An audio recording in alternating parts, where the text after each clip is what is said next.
Olá, pessoal, boa tarde. Estamos aqui hoje para mais um episódio do projeto Além do Direito. Já estou vendo o pessoal entrando. Duda, minha monitora querida de processo, Rodrigo, colega advogado da comissão, professor Zé Guerra, maravilhoso, beijo grande, Guerra. Nossa convidada já entrou também, doutora Cristiana. Antes dela entrar, eu vou lembrar a vocês que esse projeto Além do Direito foi um projeto que trouxe gratas surpresas, né? Ele foi pensado não para passar diretamente um conteúdo jurídico, que nós já estamos tendo bastante, inclusive.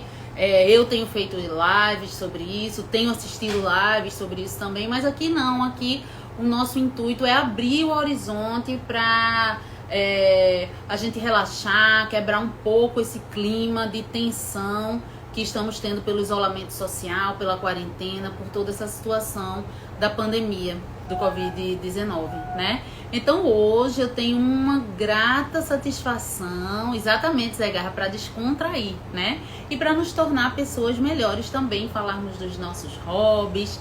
E hoje eu vou ter a grande alegria de receber, o nome é Além do Direito, hoje a gente vai além mesmo. Vou receber uma grande amiga minha, assim, que eu tenho, mora no meu coração. A gente faz muita coisa junto, apesar de profissões diferentes, que é a doutora Cristiana Tavares. Eu vou falar sobre ela antes dela entrar, porque ela é tímida. Doutora Cristiana, ela tem mestrado em perícias forenses, ela é uma das oncologistas de ponta no Brasil, com experiência internacional, é autora de vários livros da clínica oncológica, né? E tem como diferencial ser uma pessoa, assim, uma profissional extremamente empática, né? Ela é idolatrada pelos pacientes dela, pelos colegas de trabalho dela, professora universitária também. Então, sem mais delongas, eu vou chamar a Cris para ela me dizer sobre o que a gente vai conversar.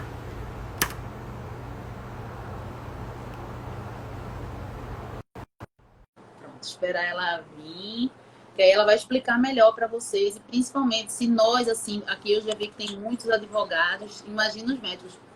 Amiga querida, que saudade! Ei, que bom estar aqui, Emília. Que coisa Saudade! boa. Gente, Quero se alguém logo reduz 80% do que agradecer, ela viu? disse ao meu respeito, viu? Não, vocês vão sentir na conversa e depois vão botar o nome dela para ver as obras e vão ver que é verdade. Cris, eu quero já te agradecer nesse momento de correria, nesse momento sacrificado, principalmente para vocês médicos. Você, além de ser professora universitária, você é médica da rede pública, da rede particular.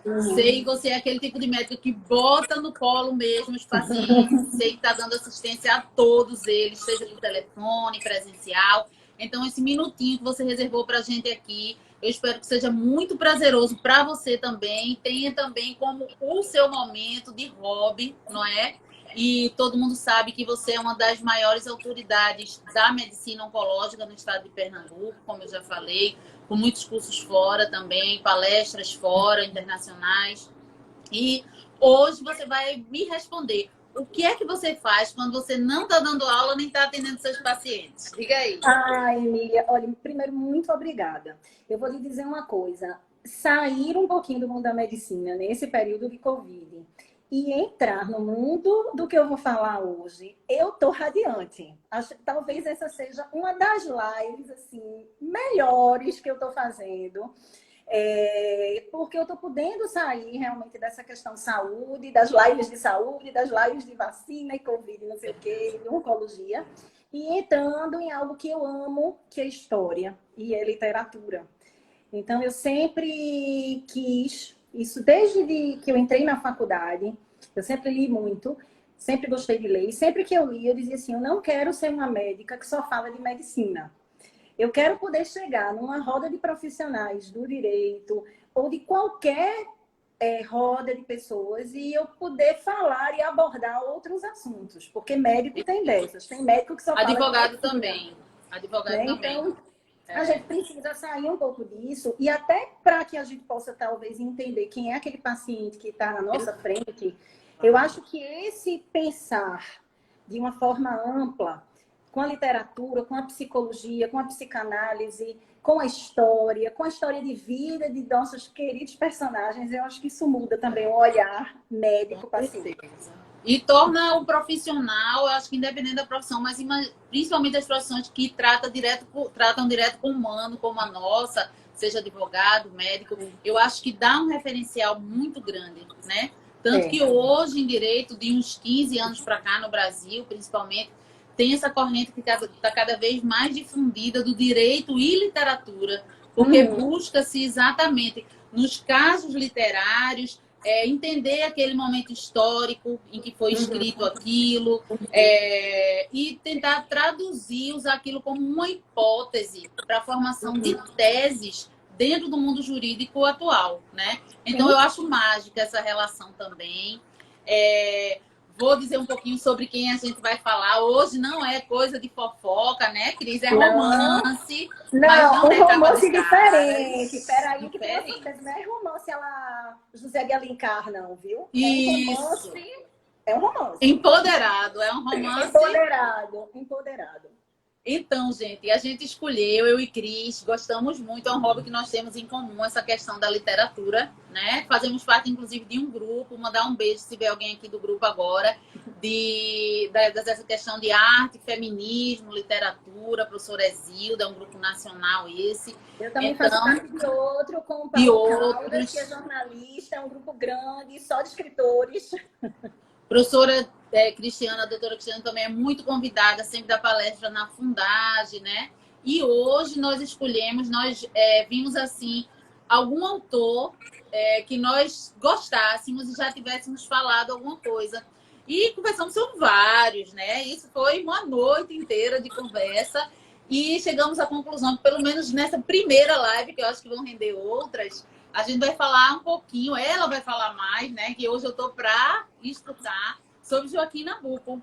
Aí eu trabalhei com Joaquim Nabuco dentro do direito, Cris, para falar a questão das escravidões contemporâneas, né? Já que Joaquim Nabuco era um abolicionista, sem precisar ser, sempre foi abastado, mas como ele comprou para si essa causa, aí eu apliquei os ensinamentos dele para as escravidões contemporâneas, mais especificamente a questão do tráfico internacional de mulheres. Depois eu vou botar no meu stories hoje o artigo do Comped que eu tive sobre isso. Aí surgiu também, e ele casou, ele não casou? Aí eu disse, olha, eu também tinha estudado Machado de Assis e eu soube que os dois eram confidentes. E que nessas confidências surgiu o nome de Eufrásia, que eu não sabia, sinceramente, ignorante sobre quem era Eufrásia. E Cristiana me deu assim, lições sobre a vanguarda de Eufrásia naquela época, assim, que eu fiquei impressionada. Aí eu entendi porque ele realmente não casou com Eufrásia, né? Provavelmente fazemos conjecturas. Então, é um romance da vida real, gente. Léo Félix, presidente da Comissão de Relações Acadêmicas da OAB, seja bem-vindo. E todos que já chegaram, Rogério, Flávio. E olha aí, Cris, eu acho que entrou alguém especial. Beijo Edivaldo, ó. Essa live é especial, viu? Hoje, só para nos ver nessa live. Nossa. Pois é. Vulgo Parrinho, né? Que é fãzoca dela, tá aí inaugurando o Instagram para então, assistir amiga a doutora minha, Cristiana. Rihanna é oncologista, tá aqui que eu já vi. Dá um beijo na minha amiga. Beijo, bem-vinda. Então, Cris, vou passar para você falar um pouquinho quem foi Joaquim Nabuco, como foi esse encontro dele com Eufrásia, se teve impacto isso, se foi mais um romance normal naquela época. Me conte aí, eu vou interagindo, porque você sabe que eu fico ansiosa. Eu acho que assim, você pode até fazer uns viés jurídicos, acho que vai ficar bem interessante. Claro, né? a gente vai trocando. Vai olhar a coisa com outros olhos. Na verdade, hoje não Amiga, eu não pude tomar vinho nessa de agora, porque eu ainda tenho uma outra mais tarde para o pessoal da UniFG. Aí vai no cafezinho aqui. Vamos lá, enquanto a gente vai conversando. Então, veja só, eu não vou falar muito de Joaquim Nabuco. Eu acho que a gente pode até fazer uma live só sobre ele, que eu sou fãzona de carteirinha, dessa também personalidade que foi Joaquim Nabuco. Mas hoje eu acho que a vedete da história aqui é Eufrásia Teixeira Leite. Porque, engraçado, que ela foi uma mulher importantíssima para o século XIX. Ela é a mulher do século XIX. numa determinada categoria. Eu acho que uma mulher vanguarda do seu tempo, quando a gente pensa em finanças, economia, bolsa de valores, uma mulher realmente diferenciada nesse sentido, o que isso é raro hoje, imagine no século XIX, o quão isso era raro. Então, é uma mulher que eu acho que a gente precisa falar mais dela. Eu acho que ela é muito esquecida pela história, ela é vista como realmente aquele romance de Joaquim Nabuco. Eles tiveram um romance durante 14 anos. E eu acho que ele sempre foi apaixonado por ela e ela por ele, só que eles eram água e vinho, então imissíveis, água e óleo, né? Imissíveis. Mas assim, a gente precisa entender também o porquê das coisas. Por que que Eufrásia fazia aquilo? Por que eles não casaram?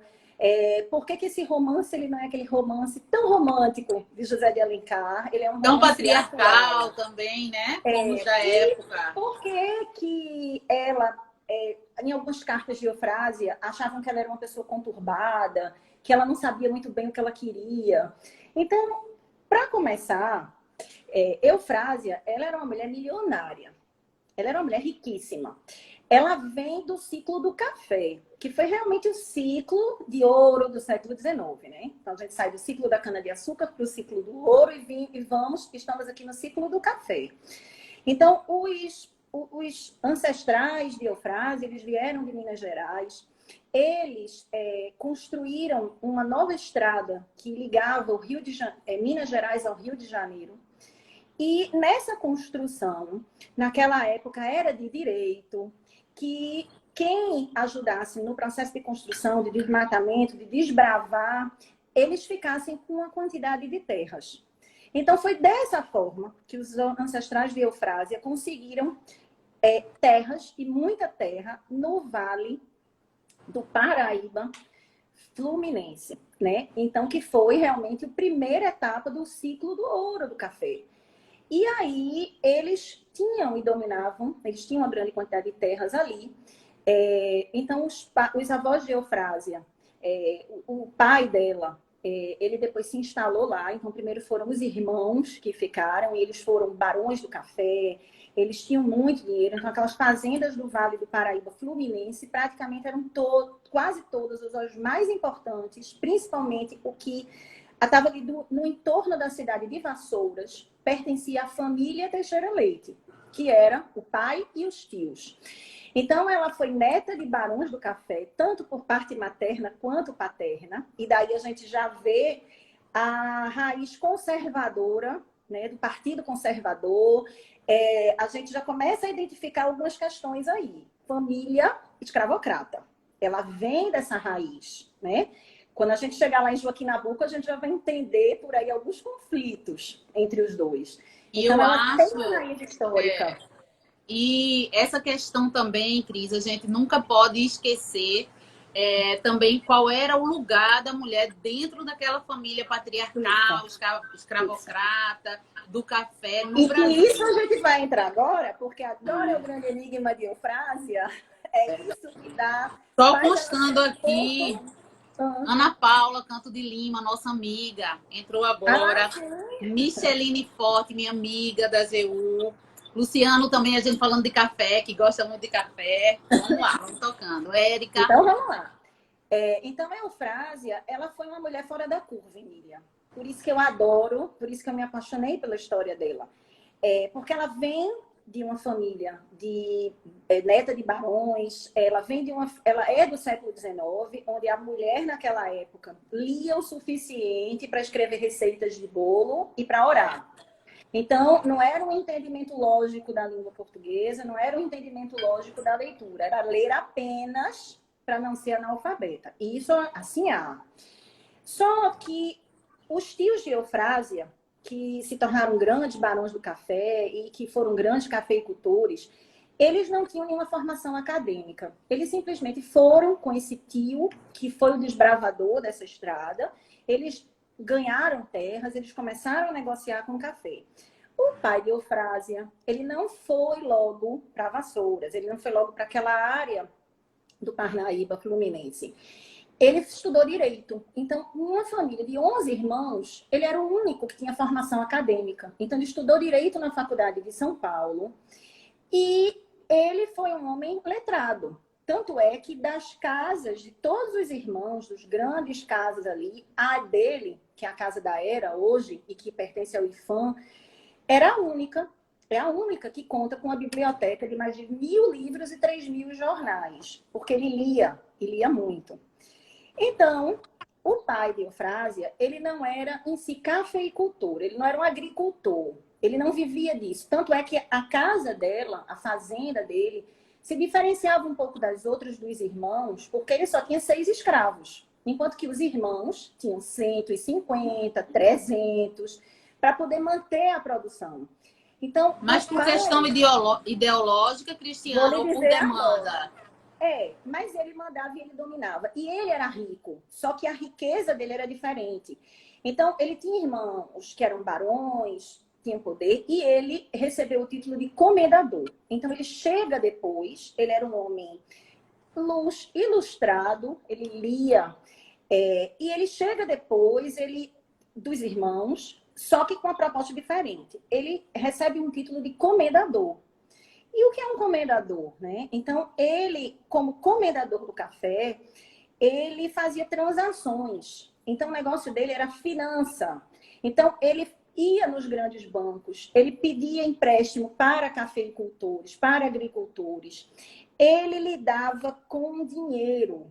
Então, a grande questão do pai de Eufrásia é que ele não era um homem de posses, de bens materiais.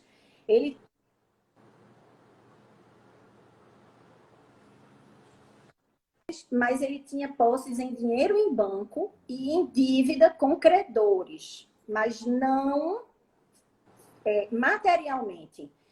E ele vivia nesse mundo, no mundo dos negócios. E ele recebia... Era um investidor, né? Ele era um investidor. Ele era um investidor, ele recebia muitas pessoas em casa, ele fazia grandes reuniões de investimento em casa.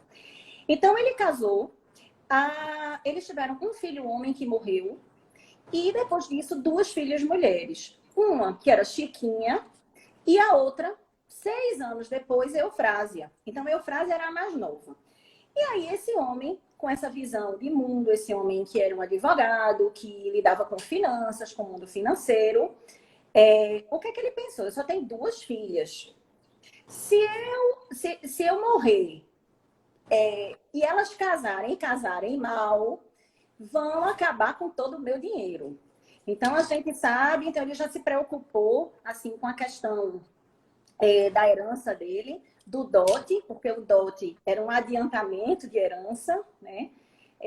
Que o marido, o futuro marido, gastasse esse dote e depois gastasse a herança dele se fosse um desequilibrado. Então, e é bom, Cris, já que a gente vai fazendo as interferências, né? Isso, com o jurídico, né? Logo dar um beijo para Sheila, minha aluna lá do meu curso de São Paulo, entrou. Marcelo Alexandre e Marco Aurélio Peixoto. Obrigada, Marco, um dos fundadores do Pé de Vista, diretor da Escola da AGU. É interessante a gente ver também que isso vai acompanhando o regime das formas de casamento que a gente passou, né? Naquela época existia essa questão do dote, que era como se fosse um pré-contrato para o casamento, onde a mulher, para você ver como essa questão também até do complexo de castração, né? Freudiano, nessa época, a mulher tinha essa questão do dote para o casamento, ainda para a gente sempre tentar ir acompanhando, que vai chegar um ponto tal da conversa que a gente vai ver como assim, Eufrásia, nessa época assim.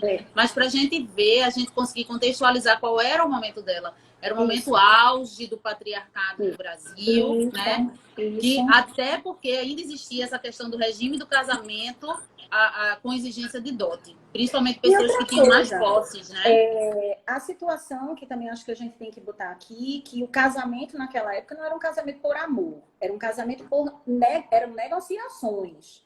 Então, quando uma moça dessa se casava, era a filha de um comendador, que era um grande intermediador, negociante, ele era um financista, com um agricultor. Por quê? Porque um ia manter a produção, o outro ia manter o dinheiro. Então, os casamentos eram acordos comerciais, não era um casamento por amor. E isso tem tudo a ver com as escolhas, enfim, com toda a questão da época, e a gente vai ver que isso tem a ver também com o comportamento dela, né? Em E a relação a essa mulher era questão do só a casamento. moeda de troca no meio dessa negociação entre homens, né? Isso, Era o pai negociando com algum isso. outro E a empresário filha, que fosse, ela seria a moeda de troca, que a moeda de necessariamente, troca.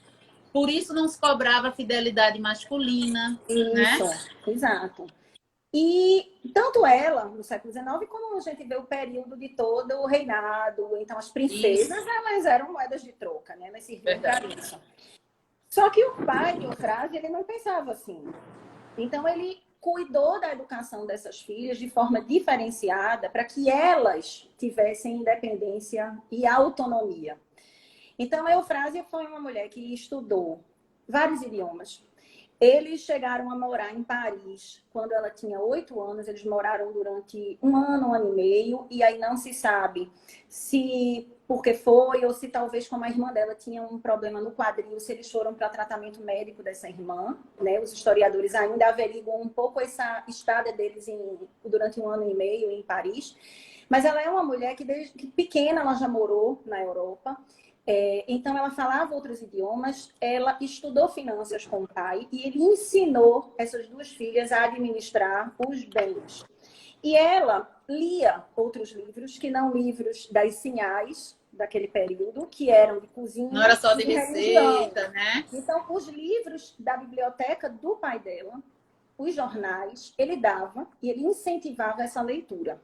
Então, eu acho assim, a Eufrásia é um ponto fora da curva no século XIX, porque ela não faz parte da conjuntura das mulheres do século XIX. Da Né? reprodução do modelo, Da né? reprodução.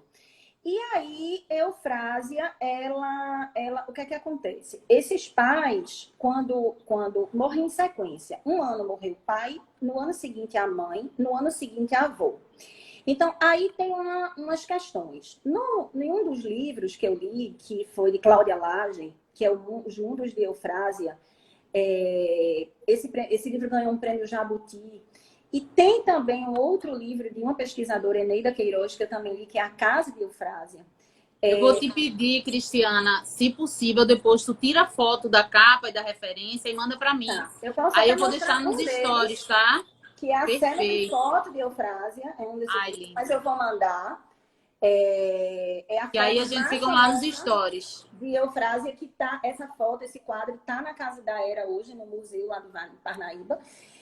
Então aqui há assim, não se sabe se Eufrásia, quando morreu o pai, morreu em sequência a mãe e depois essa avó, se ela vai ela vai para Paris por tristeza, porque ela estava triste, ela e a irmã, elas não tinham mais interesse de ficar ali. Então, no livro de Eneida, ela cita muito a questão tristeza. Já no livro de Cláudia Lage, ela bota um outro aspecto que eu, sinceramente, acho super pertinente. Naquela época, talvez você possa me ajudar em relação a isso, e desculpe se eu cometer algum erro jurídico, Não, a mulher não claro. tinha capacidade civil, então ela não tinha direito a vez, nem a voto e nem a nada. E me Por parece isso que ela tinha que sair da personalidade do pai para do marido. isso, tinha que sair, então já existia um Ou em ser complô religiosa, né? Que aí entrava para para o o comando das celibato. instituições religiosas.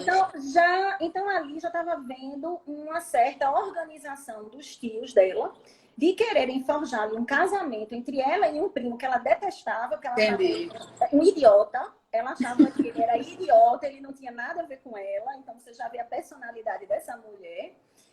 Então, ela já estava percebendo que alguns dos tios dela ali, barões do café, para poder manter esse dinheiro entre eles Na família. e na família, e não deixar que ela, de repente, se casasse, que ela botasse esse dinheiro fora, entendeu? Queriam já fazer um casamento ali com um primo que ela detestava, achava ele idiota. Simplesmente assim. Então, ela percebendo isso é o relato de Cláudia Lage. Ela resolveu fugir com a irmã para Paris. Porque naquela época, a mulher não podia gerir sozinha uma herança. ela tinha que ser casada e as heranças ela tinha que ter um marido. Ela sozinha não podia, pelas leis, né, do Brasil. Então ela fugiu, ela foi para Paris, ela sai praticamente sem avisar a ninguém. O que é que facilitou a vida dela? O patrimônio dela não era em bens, era em dinheiro. Então ela tinha dinheiro em banco. Ela não precisou se desfazer de grandes bens para poder viajar e sair com o irmão. Ela já tinha morado Bem mais prático. Ela já tinha morado em Paris. Quando era pequena, ela tinha uma rede de relacionamento já lá. Então, elas tinham pessoas que iriam recebê-la. Tinha a cultura, a língua, né? Tinha a cultura ali, tinha a língua. E ela, também, Paris tinha uma questão jurídica. A mulher lá, ela podia... ela tinha liberdade financeira, né? O próprio movimento feminista, Cris, toda essa questão da luta embrionária, saiu muito dos cafés franceses. Pois é. Que é interessante que Habermas, só na interlocução, Habermas, na mudança estrutural da esfera pública, ele diz exatamente isso, que os cafés franceses era onde pulsava aquela discussão entre classes, que eram os nobres e a burguesia, mas ainda assim começou o movimento feminista lá, embrionário. Por quê? Porque apesar de ter toda essa miscigenação de nobreza e burguesia nos cafés franceses, as mulheres francesas não podiam participar. Então, os movimentos começaram a ficar mais fortes na França exatamente por isso, porque a mulher era deixada de fora até das discussões. E elas eram mais conscientes, então eu acho que tem tudo a ver. Beijo, Dani Janguier, querida. O Elas PE da TV Grupo Pernambuco entrou também. Sejam bem-vindos. E aí, o que é que acontece? Ela vai para Paris. E lá, me parece que, do ponto de vista jurídico, ela tinha uma autonomia e ela podia gerenciar seus bens. Ela não precisava ser casada para isso. Tinha capacidade civil, né, Emília? Não sei se é assim que a gente fala. Isso. O que é que acontece? Essa mulher, ela tinha uma visão de finanças que hoje, se você vem para o nosso século, são poucas as mulheres que aplicam em bolsa de valores, que brincam com dinheiro. Mas ela já tinha isso. Então, Eufrásia, ela vai para Paris e ela transforma em 10 o patrimônio do pai. Então, para você ter ideia, ela foi talvez, não se sabe se foi uma das primeiras ou se foi a primeira mulher a entrar na Bolsa de Valores de Paris. Nossa. Então, ela tem uma história bonita, eu chego a ficar arrepiada. Total, então, total. Ela foi uma das primeiras mulheres a entrar na Bolsa de Valores de Paris. Então, quando ela morreu, ela praticamente, a fortuna que ela fez em Bolsa de Valores, estimava em torno de 2 toneladas de ouro. Nossa! 2 toneladas de ouro. Então, ela tinha ações em mais de 300 empresas no mundo todo e ela operava em mais de 8 moedas. Nossa! Você tem ideia de quem era essa mulher, né? Então, assim, ela tinha ações em empresas de mineração belga, ela tinha ações em ferrovias, em bancos, em petróleo, que estava começando naquele momento, mas ela já via isso e ela já investia no petróleo.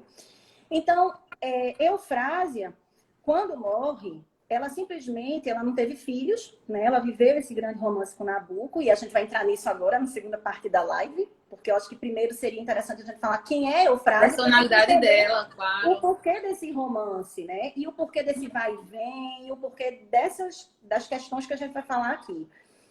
Mas Eufrásia, ela deixa todo o patrimônio dela para a cidade de Vassouras. Então, na verdade, ela é a grande benemérita da cidade. Ela não faz isso só porque ela é boazinha, ela faz isso porque ela não tinha filhos, ela não faz isso porque ela não tinha para quem deixar nada. E a Santa Casa de Misericórdia de Vassouras vem com o dinheiro de Eufrásia. O Hospital Eufrásia Teixeira Leite, que é um hospital de grande porte, Eufrásia, né, Teixeira Leite, que é um hospital de grande porte na cidade, vem com o dinheiro dela. Ela fundou colégios, ou seja, a cidade até pouco tempo ainda vivia com o dinheiro da herança de Eufrásia Teixeira Leite. Para você ter ideia, a Casa da Era, que era a casa onde ela nasceu e que ela doou para as missionárias. As missionárias fizeram um acordo com o IFAM e hoje pertence ao IFAM, virou museu. Então, tudo isso que a gente está falando é na Casa da Era. Que riqueza! Então, quem foi essa mulher? Eu acho que, para mim, ela realmente foi uma das grandes mulheres do século XIX. E ela assim, precisa ser mais valorizado. Eu acho que a gente precisa falar mais dessa mulher, né? E aí, como é que entra Nabucco nessa história? Né? Então, Nabucco, ele fica até os 8 anos no Engenho Maçangana. Depois, o pai dele vai morar no Rio de Janeiro. O pai dele era deputado, o pai dele era político, e o pai dele fazia parte do Partido Liberal. Então, a família de Eufrásia era uma família do Partido Conservador, a família de Nabucco era uma família do Partido Liberal. Então, e naquela época pesava demais. Olha já aquela questão que a gente estava falando entre água e óleo. E óleo. Estamos lá fazendo essas diferenciações. Então, já começava por aí. Raízes, partido político e interesses, né? Totais. Só que aí, Eufrásia, eles tinham muito dinheiro, então eles tinham casa na corte, no bairro de Laranjeiras. O pai de Nabucco morava no Rio de Janeiro, ali também na corte, e acha-se que eles se conheceram lá. Ninguém sabe como, ninguém sabe aonde, ninguém sabe em que circunstância, mas se conheceram. Provavelmente em alguma festa, algum sarau, algum encontro. Tem um historiador que acha que eles se conheceram numa festa muito grande, que teve em Botafogo, uns barcos, e que foi uma festa que a corte, que até o imperador participou dessa festa e tudo mais. Então, acha que foi ali. Eles tinham, em média, ela 12 anos e ele 13 anos. Nossa! Muito meninos ainda, né? E aí, eles, assim, talvez tinham contato, aquele contato, não sei se aquele amorzinho de menino, claro, de adolescente. Aquele olharzinho, aquela coisinha. Só que o que acontece? Em 1873, que é quando em 1871 morre o pai, em 1872 morre a mãe, em 1873 a avó materna. Aí elas resolvem, seja por esse motivo, seja pelo motivo financeiro, partir para Paris. Pegaram um navio, então esse navio realmente é onde os historiadores têm certeza que houve realmente o primeiro encontro. O primeiro não, mas o encontro mais importante, talvez tenha sido o marco da vida deles, de noivado, de namoro, de relacionamento, que foi o navio Chimborazo. Então, em 1873, elas indo para Paris, e Nabucco estava nesse navio. Que danado Nabucco estava fazendo nesse navio. Nada é por acaso, né? Não, aí tem 3 hipóteses. Uma delas, dizem que Nabucco se envolvia muito com mulheres casadas. Olha aqui as situações. Só parece que nesse período ele se envolveu com uma mulher casada, que o marido dela, assim, tinha muito poder. E isso foi um rebuliço na corte. E o pai dele teve que tirar ele daqui e botar ele para a Europa. Então, uma das hipóteses de estar nesse navio foi essa. A segunda é que os jovens daquela época, eles precisavam fazer uma viagem de formação. Então, os jovens mais nobres, que tinham mais dinheiro, eles estudavam aqui, mas o ideal é que eles fizessem uma viagem de formação para a Europa, onde lá eles visitariam museus, teatros, cafés, e viessem com esse lustre no rosto dessa visão europeia. E ainda mais, Cristiana, ele que já tinha todo esse histórico tal, e de causas humanistas, e o grande referencial do direito nessa época era a Europa. Então, todo jovem tinha que fazer aquele tour por Paris, Lisboa, Madrid, Alemanha, Itália, que é o berço, né, do direito romano. Do direito, do berço da arte, do renascentismo. E aí eles se encontraram. Aí realmente se tem essa comprovação histórica através das cartas que eles se encontraram e começaram a namorar nesse navio. Então, assim, chegaram na Europa, eles namoraram, eles ficaram noivos. E aí, quando chega em dezembro de 1874, Nabucco, eles acabam o namoro. Então, você vai começar já os altos e baixos dessa relação. Então, eles terminam o namoro. Sim, e a gente não sabe ainda se, de repente, eles marcaram para se encontrar no navio. Essa era uma terceira hipótese. Pois seja fugindo desse romance com a mulher casada, seja porque ele ia para uma viagem de formação, claro. ou se foi totalmente... Ou se já era um encontro deles. ou se foi intencional. Então, a gente não sabe o que Nabucco estava fazendo lá, mas ele estava lá. E aí, eles namoraram, eles ficaram noivos. Dezembro de 1874, Nabucco tem o primeiro rompimento. E pelas cartas que o pai dele escreveu, os historiadores entendem que foi alguma traição. Ele achando que podia continuar a vidinha dele de casa, de solteiro, fazendo o que ele queria, não sabia nem com o que ele estava lidando. Até porque, Cristiana, culturalmente era completamente não só aceita, como estimulada a traição. Fernanda entrou agora. Beijo, Fernanda. Como a própria traição do homem, não é? Era sinal de status para ele. E as mulheres oprimidas pelo patriarcado, criadas nessa opressão do patriarcado, aceitavam aquilo muito bem. Mas como a formação dela já era outra, como ela já tinha aquele empoderamento vindo das leituras, disso tudo, provavelmente... Beijo, Fernanda. E aí, Emília, a questão é que eles namoraram, eles noivaram, tiveram esse primeiro rompimento, que talvez tenha sido por conta de um adultério. Então, aí você já vê a personalidade de Eufrásia. Ela não iria aceitar adultério, ela era uma pessoa diferenciada. Já era uma mulher que tinha uma estrutura diferenciada. E aí, depois disso, ele vai viajar pela Europa para fazer a viagem dele de formação. Então, quem lê esses livros de Eufrásia, também uma grande viagem que a gente faz ao longo da Europa, de 1870. Então, a gente consegue ver os lugares, os cafés, o costume das pessoas naquela época. E aí, 6 meses depois, eles reatam. E aí é amor, e aí vão casar, e aí não sei o quê. E o que é que faz com que eles acabem novamente? Nabucco tinha que voltar para o Brasil. O pai dele era um deputado e o pai dele era político e queria que ele seguisse a carreira política. Então, ele tinha que voltar para o Brasil para seguir a carreira política dele e ela não queria vir. Ela queria ficar na Europa.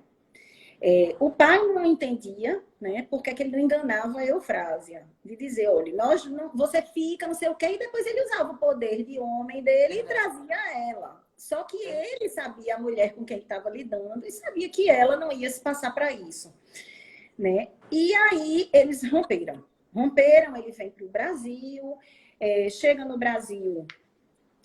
Então, Nabucco, ele participa de eleição, depois ele é convidado para ir para ser embaixador nos Estados Unidos, porque ele não conseguia, se firmar aqui. Ele ganhou uma eleição, perdeu as outras, aí vai ser embaixador.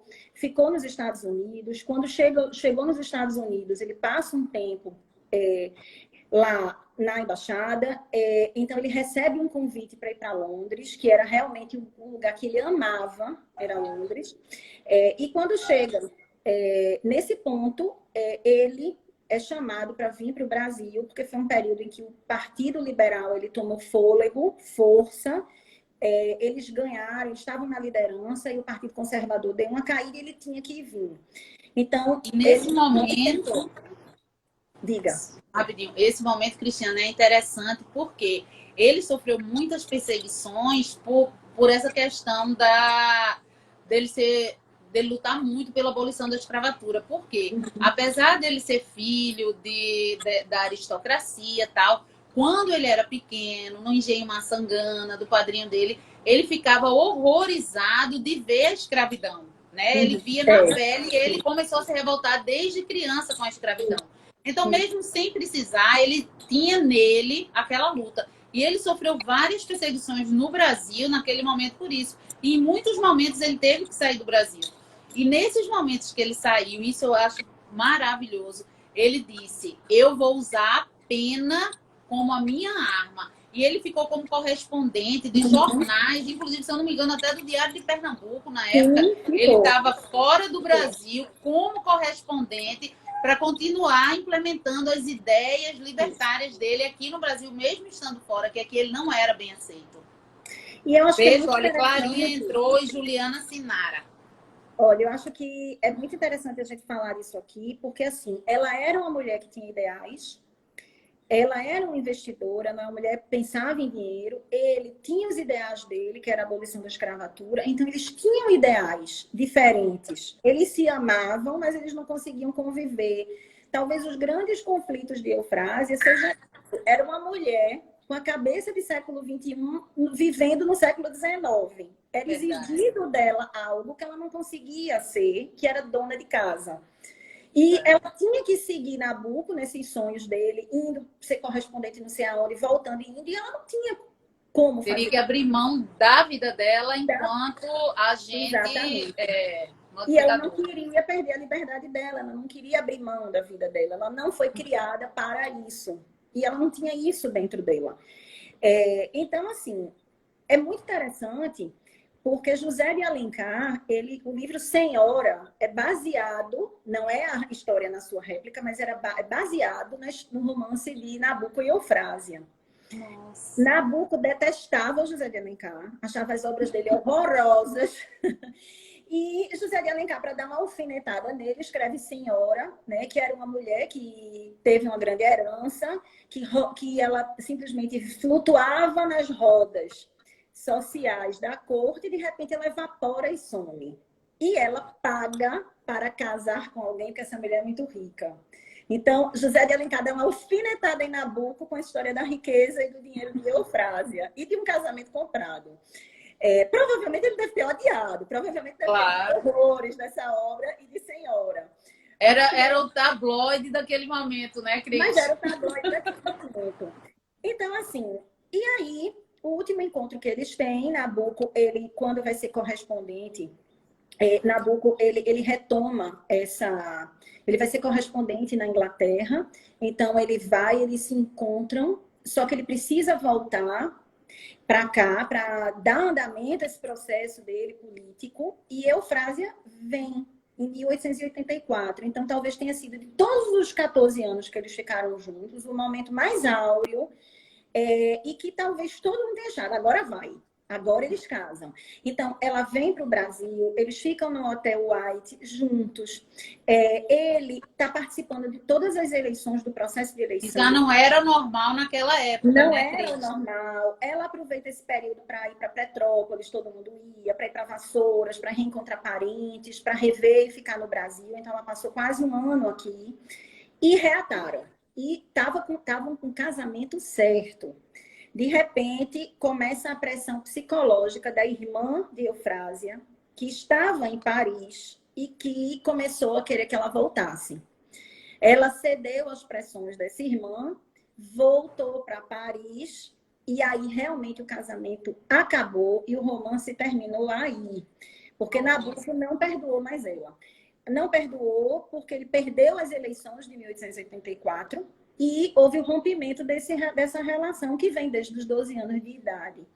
Então, terminou ali. E aí tem cartas que mostram isso, mostram a insatisfação dele. A carta do rompimento, essa é uma carta famosa que está na Fundação Joaquim Nabuco. Então, está lá essa carta do rompimento. E aí, assim...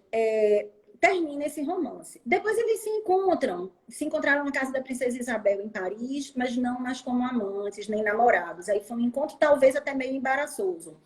Mas ela foi o grande amor da vida dela. As cartas que ela escreveu para Nabucco, ela guardou e ela pediu que essas cartas fossem enterradas com ela. Daí você vê o quanto esse homem foi importante na vida dessa mulher, né? Outra coisa que é interessante, as cartas de Eufrásia para Nabucco, algumas existem, algumas estão na fundagem. Essas cartas não têm uma sequência lógica, certo? Ninguém sabe se alguém rasgou, se alguém pegou, guardou. Onde está isso, não tem essa sequência. As cartas de Joaquim Nabuco para Eufrásia, a gente não sabe se foram enterradas, se foram queimadas. Só se sabe uma coisa que eu acho que é bem interessante a gente deixar aqui.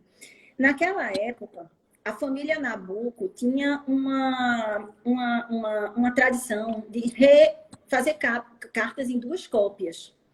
Então, eles faziam, copiavam, emitiam uma carta e guardavam a outra. Porque o pai dele dizia que possivelmente ele podiam escrever sobre ele, ele era um político e ele tinha que ter cópia de tudo para que houvesse dados históricos, né? Então, é muito engraçado porque assim tem muitas coisas da família Nabuco que foram lidas pelas cartas copiadas e guardadas, e Nabuco tinha esse hábito. Só que ele mandou cartas para Eufrásia. Eufrásia não quis devolver, não devolveu as cartas dele. Tem uma carta lá que ele pede as cartas de volta, ela faz, não devolva. E ele, eu vou rasgar todas as suas cartas. Não rasgou as cartas que ele recebeu dela, nenhuma. Não desapegaram, a verdade não, é essa. Não desapegaram. E aí tem a carta do rompimento, essa está na fundagem, tem algumas outras que estão na fundagem, mas existem cartas que, assim, que a gente não sabe, de amor, que não tem, não existe. E aí vem a dúvida, será que eles nunca mandaram cartas de amor? Será que a dona Evelinha, a esposa dele, com ciúme rasgou as cartas? Será que a família, filhos, netos, para de repente não tumultuar a imagem dessa avó, dessa mãe, não rasgaram essas cartas? Ou será que elas estão escondidas e vão reaparecer em algum momento? E essa é a graça do romance, né? Exatamente. Eri, um beijo grande, obrigada pela colaboração. Duda, minha monitora de processo civil, dizendo que a live já está acabando, mas ela não quer nem pensar e não saber o resto. A gente vai ter que marcar outra também. Podemos marcar o assunto assim. Últimos 10 minutos, mas eu acho que está errado aqui. Eu acho que esse Insta tá louco, porque eu acho que não passou nem 10 minutos ainda. Já estamos o quê? 10 para acabar? Passou. Segundo, eu estou amando falar dessa história, porque você está me tirando do Covid. Eu viajei, assim, eu viajando as coisas, eu estou viajando. E nós precisamos desses pulinhos históricos para isso. Exatamente. Foi muito interessante, Cris, você dizer como essa história ficou conhecida. A gente sabe que naquela época não existia tantos meios de comunicação, tal, tudo era muito difícil, tudo era muito resguardado também, mas isso retrata um momento internacional também dessa questão da troca de encíclicas, né? A troca de cartas. Na época que os homens tinham que viajar muito, então era cultural o homem mandar da burguesia, no cosmopolitismo e tal, mandava as cartas para as mulheres e as mulheres respondiam aquelas cartas, né? E isso virou um gênero literário praticamente. E Habermas dizia que na época o grande ditado era: essa carta está tão bem escrita que merece ser publicada. Então, hoje, se a gente parar para pensar, eu vou escrever uma carta à mão, mas em alguns momentos é tão bom a gente receber, porque tudo é e-mail, né? E-mail, WhatsApp, torpedinho, VC, tá ok, né? Você tá ok. Não, de repente a gente dá esse retrocessozinho, que é um sinal de dengo, de carinho. Tá chegando o dia dos namorados aí. Vamos escrever, vamos resgatar esse nosso humano. Na medida que nós estamos transcrevendo, escrevendo também manualmente, a gente revive aquilo, né? Então, existiu esse período mesmo, que foi uma tendência internacional, que acabou. Richardson escreveu Pamela, que foi um dos primeiros romances de novela, que foi exatamente por isso. Ele começou a fazer, existia tanta essa troca de cartas, e estavam se capacitando tanto em escrever melhor isso, que ele fez uma ficção de um casal, que é o conjunto, como se fosse a troca dessas cartas, né? E eu acho esse momento histórico riquíssimo, que começou mais robustamente a questão do gênero literário do romance, né? Então, o que atrai também na história desse casal, Cris, é porque eles foram retratos, tanto ele como ela, cada um dentro das suas peculiaridades. Isoladamente, eles foram retratos da vanguarda de seu tempo. Seja Joaquim Nabuco com a questão abolicionista, seja ela com essa questão do empoderamento feminino, de mulher no mercado de trabalho, né? E tudo isso cercado por esse mistério, né? Sem saber. Quando casa, aí a gente sabe, tudo acabou bem, ninguém nem... Mas eles dois, por que tanto tempo de relacionamento e não casar, não cumprir o que era a bula daquele momento histórico, né? Então, eu acho assim, ansiosa que passe tudo isso, que a gente possa ir lá na fundagem, que tem riquezas, tem tesouros lá dentro. E quero aproveitar, Cris, a gente vai entrar no finzinho. Eu quero que você me diga assim, agradecer muito, muito, muito. Ainda vou agradecer mais, temos 7 minutos. Mas eu queria que você dissesse como está a sua rotina. Você ainda dentro desse campo de batalha que você está, e eu sei o cuidado que você tem com seus pacientes. Você ainda está conseguindo um tempinho para ler? Ou o que é que você está usando nesse momento para tentar dar essa respirada, porque a gente precisa. É uma luta que a gente sabe que não vai ser tão curta, né? Não se tem previsão de quando vai acabar e a gente tem que passar por ela de uma forma sustentável, né? Então, eu queria saber de você, até para quem está assistindo a gente também, o que é que você sugere para esses momentos de engrandecimento de alma e de humanização? Isso, eu acho que o nosso normal hoje, talvez isso seja até um jargão, mas o nosso normal é um novo normal, né? Então, a gente não pode mais pensar no que eu fazia em janeiro, em dezembro do ano passado, e sim o que eu posso fazer hoje. E hoje, o que eu posso é isso. Eu tenho que trabalhar, eu tenho que sair para trabalhar, eu não estou na linha de frente do Covid, mas eu não posso me isolar, eu não posso fazer isolamento social. Eu tenho que resolver as minhas coisas e a gente tem que ter força e tem que ter coragem para isso. Mas para ter força e ter coragem, nós precisamos de armas para que a gente possa estar blindado emocionalmente. E uma das armas é refletir o que essa pandemia está trazendo ao mundo de hoje e como nós podemos nos tornar melhores em passar de tudo isso. Refletir a importância da ciência num processo como esse. Então, as pessoas estão falando muito, estão conjecturando muito, mas a ciência é a ciência. Então, o quanto nós precisamos do incentivo à pesquisa, à ciência, à vacina, conhecer melhor, de forma científica, uma doença para que a gente possa fazer proposições e tratamentos corretos. E para isso a gente tem que estar emocionalmente tranquilo. Então, horas de sono, blindagem emocional. Então, quando eu estou em casa, eu não escuto nenhum veículo de informação que me fale sobre Covid. Quando eu estou em casa, eu estou lendo, eu estou estudando, eu estou cuidando do meu filho, eu estou assistindo algum filme. E cadê o Bidu? Vou falar nisso. Meu afilhado. O meu bebê, Bidu, que eu tive que botar ele fora aqui para poder, senão ele ia atrapalhar a live. Depois vamos fazer uma live com o Bidu. Uma live com o Bidu. Então, assim, pensando também como ajudar os outros, eu acho que isso é importantíssimo no momento desses, é a empatia. Meditando, orando, lendo meu evangelho, porque eu sou espírita. Então, assim, tem coisas que a gente precisa fazer, porque senão a gente não consegue resistir a tantas informações, Emília, e ao que está se passando lá fora. E tentar ver as coisas com mais tranquilidade, né? Tem pessoas que fazem de um elefante um mosquito, outros fazem do mosquito um elefante. E eu acho que o Covid, por mais difícil que esteja essa situação, a gente tem que fazer dele um mosquito. Minimizar, pensar no lado positivo, pensar que para tantas mortes, mas tem tantas e tantas pessoas que estão se salvando e se curando e saindo dessa doença e bem, para que a gente esteja mais fortalecido para seguir adiante de forma melhor. Perfeito. Eu queria aproveitar esse restinho, temos 4 minutinhos, para fazer uma homenagem também. Vou lhe pedir. Está aqui, minha amiga. Pronto, muito bem. Vou pedir licença aos que estão na sala também, mas eu tenho assim um testemunho de agradecimento que eu tenho que fazer em outro plano também, que quando eu fiz o meu mestrado sanduíche na Federal de Santa Catarina, foi a primeira vez que eu tive acesso. No mestrado eu fiz Mari Clemente, beijo. Eu fiz uma disciplina chamada Direito e Literatura. E eu fui aluna de um professor que era... não vou chorar, né? Que eu tô chorando das lives. Luiz Carlos Cancellier de Olivo, né? Ele era o professor, foi quem trouxe pesado. Hoje nós já temos Janis Treck e tal. Mas ele foi a grande referência essa questão do direito da literatura.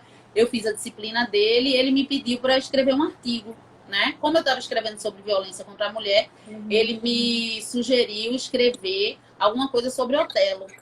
E eu quis transportar isso para cá e eu fiz o estudo comparativo entre Otelo e Bentinho, de Dom Casmurro. E saiu uma coisa que me deu muito orgulho. Quando eu entreguei ele o artigo, ele disse, guria, tá pra lá de excelente. Aí saiu esse livro aqui, que é muito importante assim, para mim. Foi lá pela editora da Universidade, da Federal de Santa Catarina.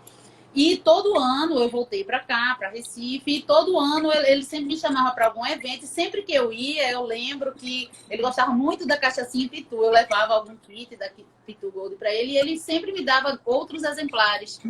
E determinado ano, uns 2 anos atrás, ele chamava a Guria, ele disse, Guria, eu vou te dar o resto da tiragem, que a gente já vai entrar na 3ª edição, mas cuida porque só tenho mais esses. Foi em março, eu me emociono um pouco, foi em março mais ou menos. E 2 meses depois, ele foi o caso. Ele era o reitor da Universidade Federal de Santa Catarina, que foi vítima daquela injustiça processual, de uma prisão cautelar injusta. E ele ficou tão machucado com isso que se suicidou depois.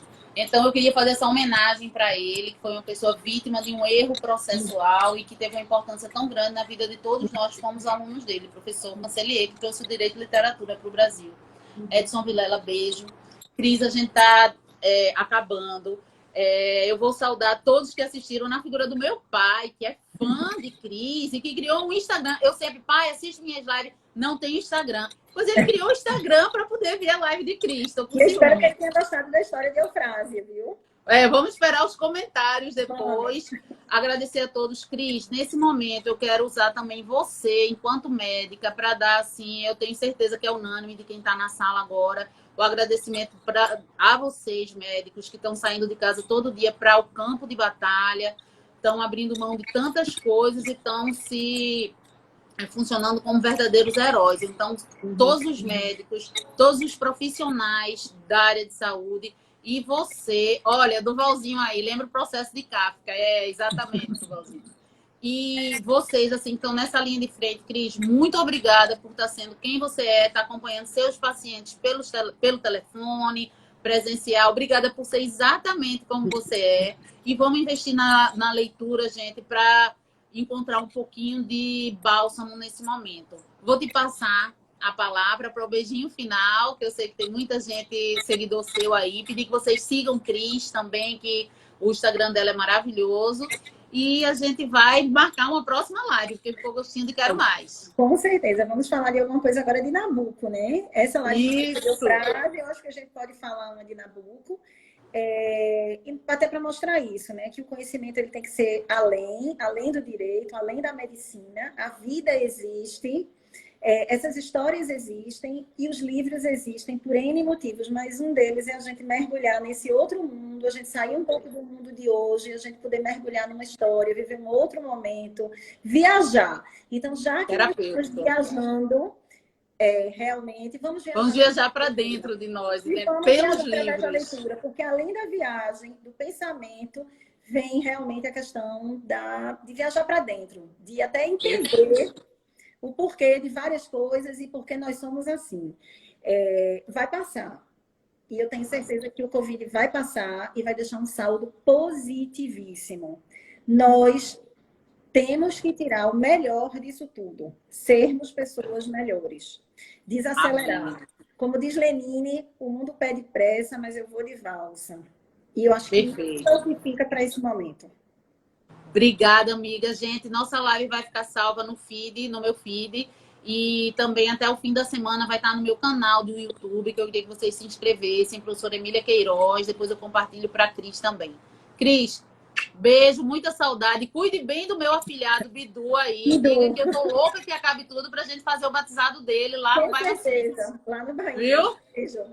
Beijo, gente. Obrigada.